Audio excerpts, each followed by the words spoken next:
माझ्या बंधू आणि भगिनींनो आणि सज्जनांनो, आज आपण श्रीमद भागवत सार प्रकरण 37 मत्स्य अवतार कथा याचे कथन करणार आहे. सूत पुढे सांगू लागले. परीक्षिताने सुखदेवांना विचारले, मुनिराज, भगवंताचे कर्म फारच अद्भुत आहे. त्याने एकदा मत्स्याचे रूप घेतले होते. त्या अवताराची कथा ऐकावीशी वाटते मला. नरसिंह अवतार, वामन अवतार, कुर्म अवतार यांच्या कथा ऐकल्या. मत्स्याच्या परस्वाधीन तमोगुणी स्वरूपात असे कोणते कार्य भगवंताने केले? भगवंताची ती संपूर्ण अवतार लीला आपण सांगाल का मला? शुकदेव म्हणाले, राजा, तुझी जिज्ञासा चांगली आहे. विष्णू हा सर्वांचा अंतर्यामी आहे. तो प्रत्येक शरीरात असतोच, पण त्या शरीराच्या सारखा लहान मोठा होत नाही. मत्स्यावताराची कथा फार पूर्वीची आहे. पूर्वीच्या कल्पाच्या शेवटी ब्रह्मदेव निद्रिस्त झाला तेव्हा ब्रह्म प्रलय झाला होता. सर्व भूमी जलमय झालेली होती. ब्रह्मदेवाच्या मुखातून त्यावेळी तो निजण्याच्या बेतात असतानाच वेद बाहेर पडले. हयग्रीव नावाच्या दैत्याने ते पळविले. सर्व शक्तिमान सर्वज्ञ विष्णूने ते पाहिले तेव्हा विष्णूने मत्स्यावतार घेतला. पण थांब, तुला मी सर्व गोष्ट नीट सांगतो. पूर्वी सत्यव्रत नावाचा एक राजश्री केवळ जलपान करून तप करीत होता. कृतमाला नदीत तो तर्पण करीत होता. ओंजळीत नदीतले पाणी त्याने घेतले. त्या पाण्यात एक छोटासा मासा आला. त्याने त्या मासोळीला परत पाण्यात सोडून दिले. तेव्हा पटकन तो मासा सत्यव्रताला म्हणाला, महाराजा, आम्हा जलचरांना आमच्याच जातीपासून भय वाटते. मोठे मासे आम्हाला गिळून टाकतात. आता मला नदीत पुन्हा का सोडतो? मला कोणीतरी मोठा मासा खाऊन टाकील. सत्यवनाला दया आली. त्याने त्या माशाला आपल्या जवळच्या एका भांड्यात घेतले व तो आश्रमात गेला. आश्रमात गेल्यावर रात्री तो झोपला. सकाळी उठून पाहतो तो मासा पात्रात मावेनासा झाला. त्याने मासा त्या पात्रातून रांजणात ठेवला, पण तिथे तर दोन घटकातच 2-3 हात लांबी वाढली. मासा म्हणाला, राजा, मला हा रांजण पुरत नाही.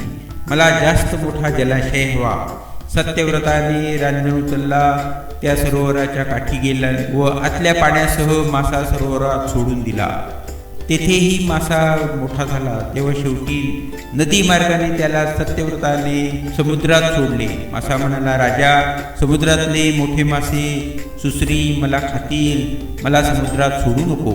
सत्यव्रताला आश्चर्य वाटले. तो म्हणाला, मत्स्य स्वरूप धारण करणारा तू कोण आहेस? कोणीही मासा एवढा भराभर वाढत नाही.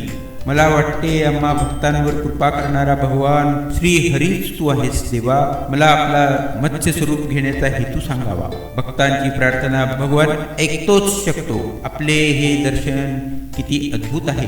मासा सत्यव्रताला म्हणाला, राजा, आजपासून 7व्या दिवशी भुवरलोक व स्वर्गलोक पाण्यात बुडेल. प्रलय होईल. माझ्या प्रेरणेने त्यावेळी तुझ्याजवळ एक नौका येईल. तू नौकेत सर्व धान्यांची बीजे ठेव.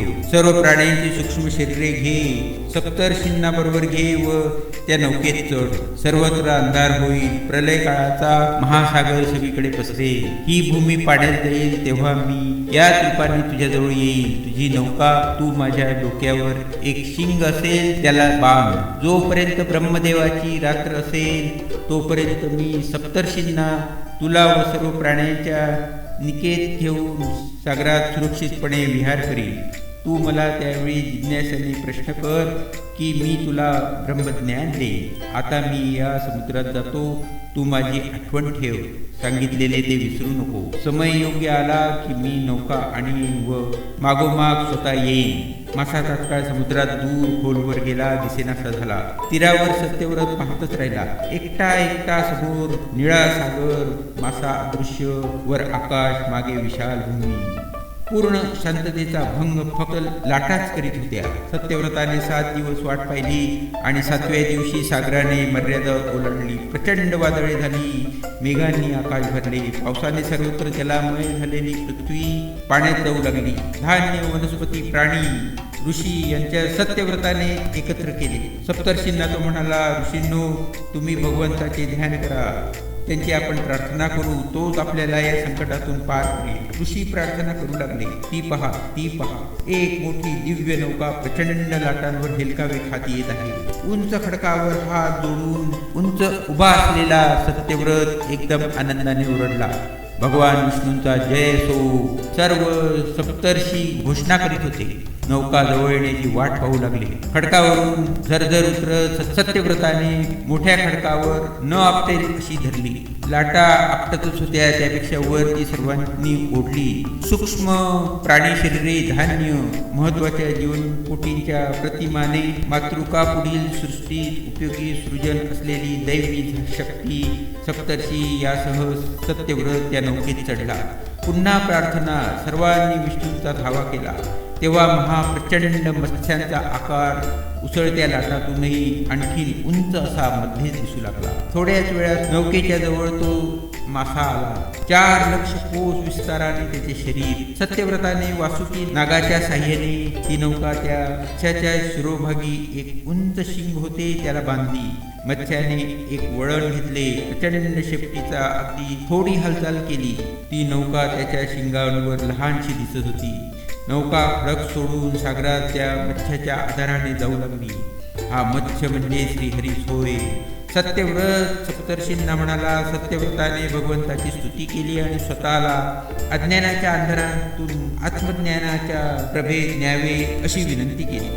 परीक्षिता, यावेळी मत्स्याने सत्यव्रताला ब्रह्मज्ञान, भक्तियोग, कर्मयोग यांचा उपदेश केला. तो उपदेश मत्स्य पुराणात व्यासांनी ग्रंथित केलेला आहे.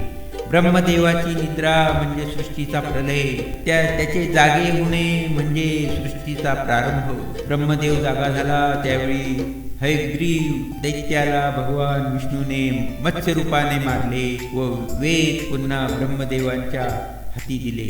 हयग्रीव पाताळात गेला होता. तिथे जाऊन विष्णूने वेद पुन्हा हस्तगत केले. मत्स्य व सत्यव्रत यांची ही कथा आहे. हाच सत्यव्रत आता विवस्थानाच्या पुत्र श्राद्धदेव म्हणून असून तो सध्याचा मनु आहे. परीक्षिता, या नौकेतील सामग्रीचा उपयोग करून विधात्याने नवीन कल्पनांची सृष्टी उत्पन्न केली. जो ही कथा श्रवण करतो त्याचा भवसागरातून उद्धार होईल. एवढे सांगून शुकदेव विश्रांतीसाठी उठले. सुत शौनक ऋषींना ही कथा सांगत होते. अष्टम स्कंध समाप्त.